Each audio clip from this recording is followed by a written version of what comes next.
عملی جغرافیہ inter part 1 note book professor میاں محمد انور۔ پہلا چیپٹر ہم نے دیکھا تھا نقشہ کشی اور نقشہ فہمی کا۔ آج ہم مطالعہ کریں گے کرۂ ارض اور نقشوں پر اطراف کا تعین۔ باب نمبر 2، کرۂ ارض اور نقشوں پر اطراف کا تعین، ریپریزنٹیشن آف ڈائریکشنز۔ ہم پڑھ رہے ہیں عملی جغرافیہ برائے جماعت انٹرمیڈیٹ پارٹ 1۔ کرتے ہیں تعارف۔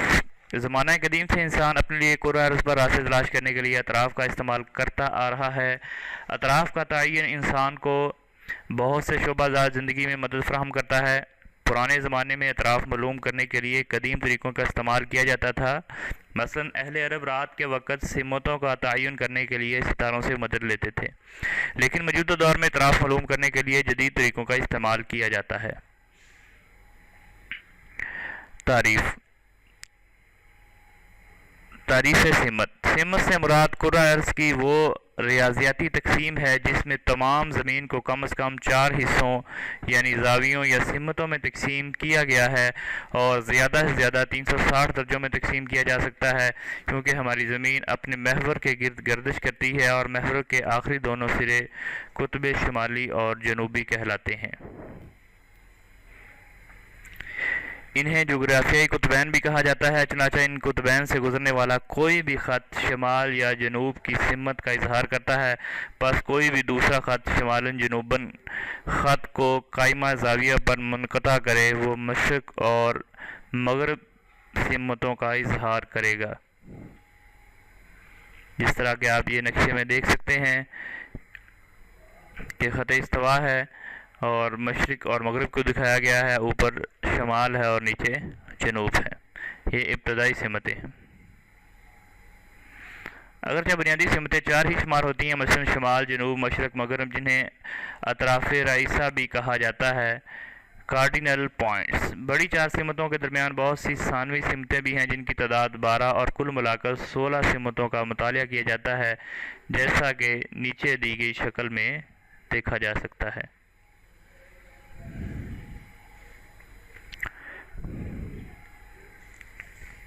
سب سے پہلے ہم دیکھتے ہیں کہ شمال کیا ہوتا ہے۔ انگلش میں ہم اسے نارتھ کہتے ہیں۔ اطراف میں شمال کو خصوصی اہمیت حاصل ہے۔ اگر ہم کسی بھی علاقے میں شمال کی سمت دریافت کر لیں تو باقی تینوں اطراف بآسانی دریافت کی جا سکتی ہیں۔ عام طور پر شمال کی 3 اقسام ہوتی ہیں: جغرافیائی یا اصل شمال، مقناطیسی شمال اور گرڈ شمال۔ جغرافیائی یا اصل شمال: شمال نصف کرہ میں قطبی ستارہ جس سمت میں واقع ہو، اس مقام یا نقطے کو جغرافیائی یا اصل شمال کہا جاتا ہے۔ قطبی ستارہ کسی بھی حالت میں اپنی جگہ نہیں بدلتا اور وہ ہمیشہ شمال پر 90 درجے کا زاویہ بناتا ہے۔ چنانچہ سطح زمین پر قطبی شمال سے کسی بھی مقام سے ملانے والے خط کو شمالاً جنوباً خط کہا جاتا ہے، جسے صفر درجہ طول بل یا صرف میڈیٹرینین بھی کہتے ہیں۔ اس کے علاوہ جنوبی نصف کرہ میں اصل شمال یا جنوب معلوم کرنے کے لیے ایک ستارے کی مدد لی جاتی ہے۔ گرڈ نارتھ، گرڈ شمال، وہ سمت گرڈ شمال کہلاتی ہے جو نقشے کے اوپر کی جانب متوازی خطوط ظاہر کرتی ہے۔ ہر گرڈ خطوط جو کہ جال نما مستطیل شکل کا اظہار کرتے ہیں، اگر ہر جگہ اصل شمال کی جانب ہو تو گرڈ مستطیل نما نہیں بن سکتا۔ عام طور پر گرڈ خطوط والے نقشہ جات فوجی مقاصد کے لیے استعمال کیے جاتے ہیں۔ ایسے نقشوں پر ایک معیاری طول بلد ایک گرڈ خط اصل شمال اور جنوب کی طرف ہوتا ہے، باقی تمام گرڈ خطوط اس کے متوازی کھینچے جاتے ہیں جو اصل شمال کی جانب نہیں ہوتے۔ ایک گرڈ خط ایک فرضی نقطہ کی طرف اشارہ کرتا ہے جسے گرڈ شمال کہتے ہیں۔ جب گرڈ خط معیاری میڈیٹرینین کے مشرق کی طرف ہو تو گرڈ شمال اصل شمال کے مشرق کی جانب ہوگا۔ گرڈ شمال اور اصل شمال کے درمیانی زاویے کو زاویہ استدقاق یا اینگل آف کنورجنس کے نام سے پکارا جاتا ہے۔